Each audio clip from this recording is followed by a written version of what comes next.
All right, I'm just going to go straight to it. Now, I made my prediction video earlier, and I said that Tank Davis was going to win by KO in the later rounds. All right. Now, I'm not impressed with this win. I know a lot of you Tank Davis fans are all in awe of Tank Davis. I know a lot of you guys are like, ooh, Tank Davis is just the best thing in the world. He's the greatest lightweight in the world. He isn't to me. And that resume sucks, and that resume is trash. All right. Now look at how this man looked. Look how weight drained and sick like he looks. All right. Now, from my understanding, they usually do a weigh-in in the morning, right? They do a weigh-in in the morning, and then they do another one in the evening for the fight presser. Okay, for the fans, for everyone to see in the afternoon, whatever time they do it. But they doing the official weigh-in in the morning. They didn't do this time. This time they didn't do that. Frank Martin had to hold and carry this weight all the way up until the evening time. There's even a video out there where Tank Davis is telling him why you're not drinking any water, why you can't drink any water. The man was drained. Okay, so let me explain to you why Frank Martin was successful in the beginning of the rounds, because I know everyone was saying, oh, Frank Martin was fighting so good. He was winning. He was winning. Do you guys even watch boxing? Do you guys even know boxing? Do you guys, what did I say? If you watch my live, going back and watch my live, I said that Tank Davis is going to use Frank Martin to work on his kinks, to get back into the groove of boxing on his 14-month layoff. When you're on a 14-month layoff, you don't pick someone to fight that's hard. You pick an easy fight to get you back in the groove. If you was watching the fight like everyone else was doing it with your two eyes, your two beady fanboy eyes, you would see that Tank Davis was in there like he was sparring Frank Martin. He was fighting with the high guard. He was moving forward. He wasn't throwing a lot of punches. He even told you at the end of the fight, I was waiting for him to get tired. I knew he was going to get tired. How do you know he's going to get tired? Because the man was weight drained. Ladies and gentlemen, Tank Davis is fooling all of you guys, but he's not going to fool the MOBC. He's not going to fool the MOBC. A lot of you Tank Davis fanboys are so stupid that you guys are saying, oh, Tank Davis is the greatest lightweight in the world. He's one of the best ever. He could fight. He's Cesar Chavez. And he could fight Boom Boom Mancini and all this nonsense. Just stop it. Stop. You guys are making yourself sound like fools. All right? Don't sit there and say this isn't a great or no good win. This isn't no legacy fight at all. This was a tune-up at best. And I said to you guys time and time again in lives and in comments, and everyone was saying of the MOB of me that I don't know what I'm talking about. Frank Martin is not a prospect. What did he look like tonight? What did he look like tonight? You mean to tell me that you guys think, oh, Tank Davis is having a hard time with Frank? I could screenshot my comments in my in a live that I was on, in a chat that I was in, where I said he's playing the game. He's going to slowly close the gap as the rounds progress, and he's going to knock him out in the later rounds.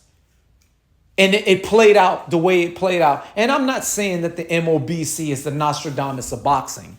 I'm just saying this one was an easy call. It was very easy to call this fight. Again, folks, just a few fights ago, Frank Martin was a prospect. See, the problem with you boxing fans out there, and not just boxing fans, but casual fans, whoever, Instagram have tainted your views on boxing. Because now with Instagram, you could see these trainers post their training and they make all these little interviews with some pug in the gym. Who you want to fight? Oh, I used to spar Tank. I could beat Tank. Oh, I fought this guy in the amateurs, and then they show highlights of them training and they look sharp, and then they make a little highlight reel of a few of their professional fights and they look sharp. And time again, you see these guys, right? Making posts, and you follow them. And to you, the more you watch them, the sharper they look and the greater they look. When in reality, that's all it is that they look great training. That's just what it is. But can they actually get in the ring and perform? Can they get in the ring and perform? Frank Martin was a drained man on the night of this fight. And I said he was going to start getting tired after the 5th round, and it showed. It showed. Everyone was saying, why is he laying on the ropes? Why is he laying on the ropes? Do you guys even know boxing? He was laying on the ropes more because his legs was getting tired, folks. He was a drained man. What part of that do you guys not understand? See, here at the MOBC, we're not just going to sit here and praise Tank Davis like he's the greatest in the world. I leave that for the fanboys. The fanboys do that. Okay? See, you Tank Davis fanboys contradict yourselves so bad. You guys remember when Lomachenko fought Rigondeaux, right? And he beat Rigondeaux, right? And you guys didn't give him credit for it because he was a man coming up from the lower weight classes. You wouldn't give him no credit for it. But the minute that you start clowning Tank Davis's resume, you know what they do? They start naming names. You know what one of those names is? Leo Santa Cruz. What? You mean Leo Santa Cruz, who fought way below 135? Stop it, man. Just stop it. You guys, you Tank Davis fans are making yourself look stupid. You guys are starting to sound dumb. I don't know what to say. I will say that Tank Davis is talented for what it is. But until you showcase that talent against an opponent that's worthy enough, that's not too old, that's not drained, that there's no weight dehydration, rehydration clause, or there's no game where the guy can't win, is not going to weigh in until the evening. Until you fight a legitimate lightweight without all of those, a legitimate lightweight that the fans and everyone knows, a legitimate lightweight that everybody, even casuals, want you to see.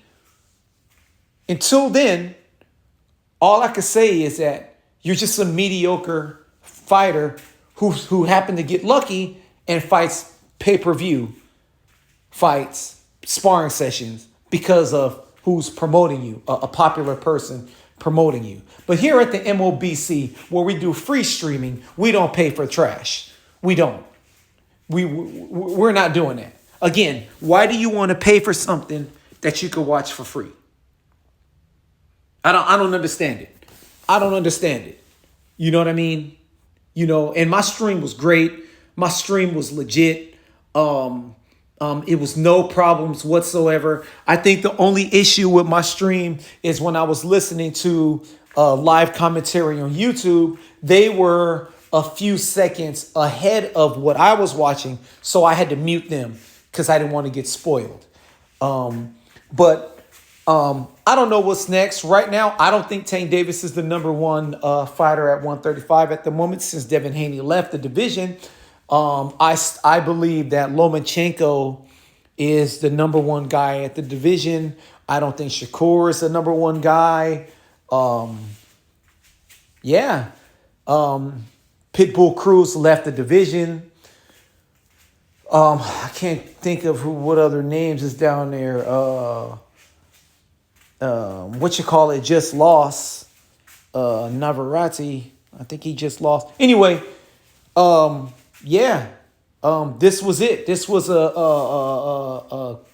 was an entertaining fight for what it's worth. Tank Davis was just walking through him. Even in, I believe it was either the first or the second round, Tank Davis got to his corner and said, Frank can't punch. Then he doesn't have any fun punching power.